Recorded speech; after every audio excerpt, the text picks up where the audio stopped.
Hello students, welcome to Legacy IAS Academy. In today's video, we are going to discuss about a recent airstrikes that has been carried out by the United States military on the Houthi stronghold of one of the ports in the Yemen.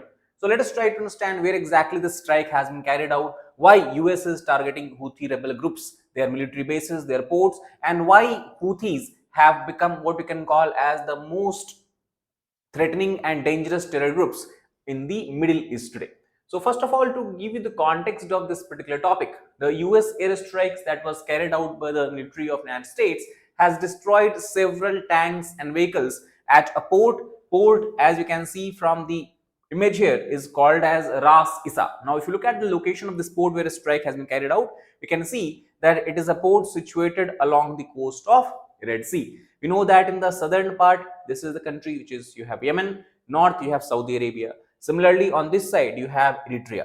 So this we know that Red Sea is one of the major lines of communication that connects European continent as well as the Arabian Peninsula with the Eastern Asia as well as the South Asia. So very important maritime route, very important trade route, and this is where largely the US has targeted this particular port here.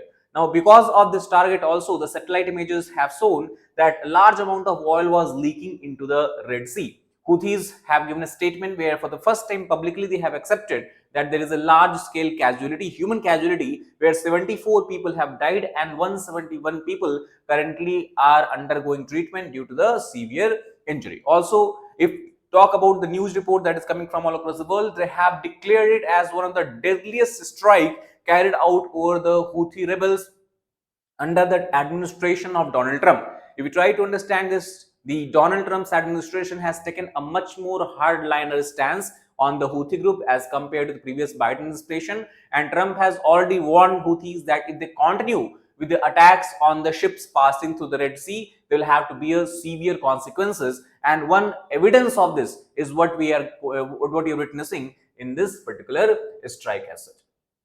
Now, what exactly US military has said after this strike? So first of all, they have not confirmed any casualties or not have given any details on the damage caused. Also, as I told you, that satellite images have shown the oil leaking out. That is what exactly you can see from here. These are the port areas where you had the oil tankers, and you can see the oil is leaking out in the Red Sea region. So that has environmental significance and consequence as well. So that is another topic. Now, if we talk about the US Central Command, that is largely responsible for ensuring the safety of the vessels passing through this particular part of the continent on the ocean. It has said that they have to take actions to eliminate the source of fuel. Why port was targeted? They are saying that because it is through this port, the Houthi militants are getting fuel, and then also they are selling this fuel, which is a source of illegal revenue for them, and through this illegal revenue they have funded the operation that has terrorized the entire region for over 10 years. And also they have clearly stated the Houthi rebels are not operating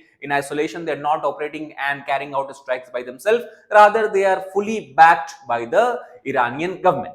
Now, this strike was not intended. Also, they have clarified that though there might be civilian casualty, which Houthi rebels have talked about, this strike was not intended to harm the people of Yemen, because US military and US government largely believes that the people of Yemen are innocent. People of Yemen do not largely support the Houthi cause and Houthi rebel group. Largely, they want to throw off the yoke of Houthi subjugation and suppression, and they want to live peacefully. So, this kind of strike against Houthi rebel is also being portrayed by United States military as attack and a strike that will help the Yemeni people in the long run, as they will be able to get rid of the Houthi group there that's operating there.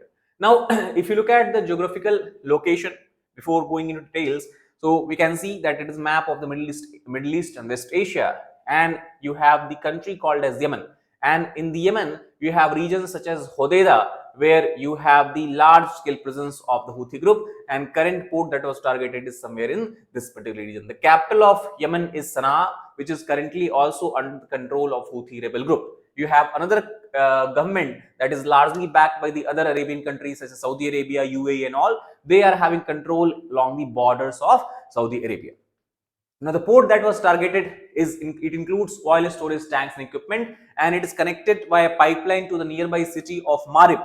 Marib is the region in the northern part of Yemen, which is having a very large reserves of oil and gas, and it is controlled by the Yemenis exiled government. Exiled government, that means the Southern Transition Council we can talk about, which largely gets backing from the US, Saudi Arabia, UAE, and all other countries.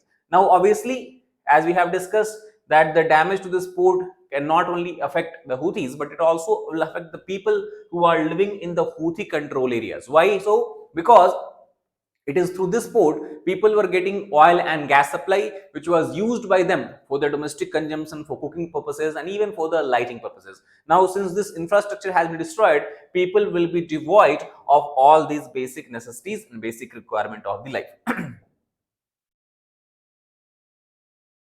Now, let us try to understand that how this all situation has deteriorated in this particular area. So, if you go to the background of this particular development, we can trace it back to the October 7, 2023. We know that it is on the date of October 7, 2023, the Hamas fighters, Hamas terrorist organizations the groups entered into the Israeli territory. It carried out killing of large number of civilians, as well as also has taken a lot of hostages. As a response of this, then Israel has carried out retaliatory attacks and has decimated the infrastructure of the Gaza area, also destroyed and killed many of the commanders of Hamas as well as the Hezbollah, which were supporting Hamas indirectly. Now, because of this reaction of Israel and the continuous strikes, rocket attacks, and the airstrikes carried out by Israel in the Gaza region since mid-November 2023, Houthis have held the Red Sea area. Basically, we can say the freedom of navigation and the seaborne commerce that used to pass through the Red Sea as a kind of hostage, and it has launched a lot of attacks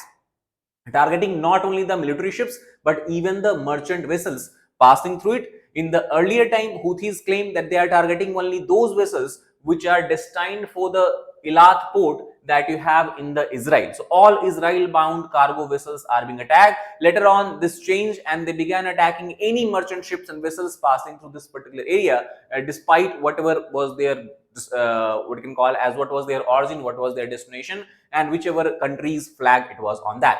So they basically declared that their casus belli, that means the reason behind their existence or the cause of the operation, is twofold.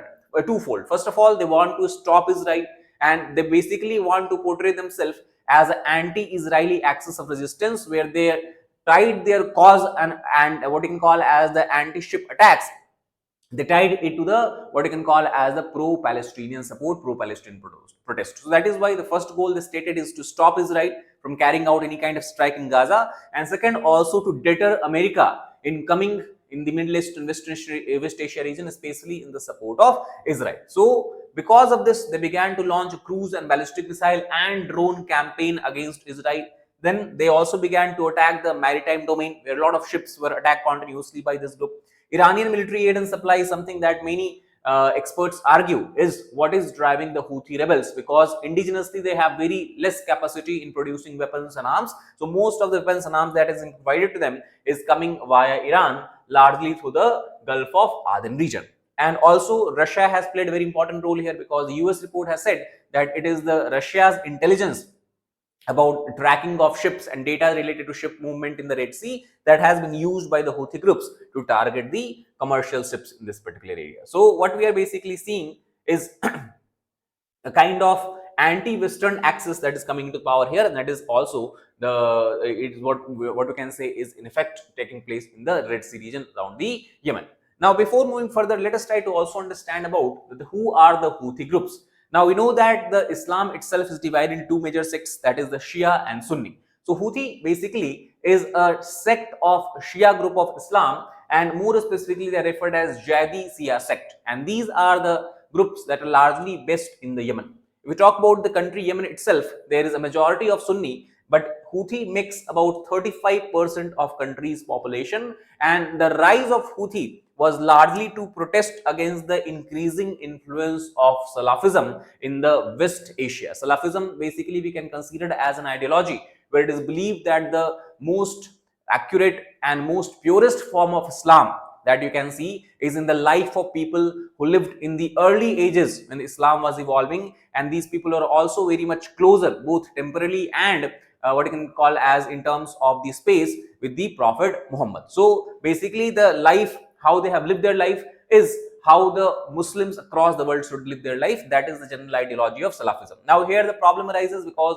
the Houthi and the Jaidi Shia sect, many of time they have protested against the life that the Salafi philosophers used to live in the early times. So that is why there is a lot of confrontation, and this is what we are seeing manifested in the Yemen as well. Now, once the Houthi began to take large scale areas in the Yemen, they start to become a dominant group in the Yemen. Also, in the recent times, they have launched severe strikes across different areas, largely because of the building up of arsenal. Now, we talk about the missile capacity of the Houthis. Largely, they have access to surface to air missile, and it is believed that most of the SAM missiles are delivered to them by Russia. So Russian made SS-6 or faster innovator missiles, as a Thaqib or Pearsall missile is what has been provided to them. And also at the same time, they claim that they have developed a lot of missiles indigenously, but upon verification, it is found that most of their missiles are nothing but a variant of the Iranian missile system, such as Sayyar 2C that is being used by Houthi is nothing but a hunter missile of Israel. Similarly, the Sakr series of missile being used by them is Iran's 358 missile group. And then the Berg missile family that they are using also belongs to Iran's Tayr series. So it clearly states that the military backing and support to Houthis are being provided by two nations largely. One is Russia and other is Iran.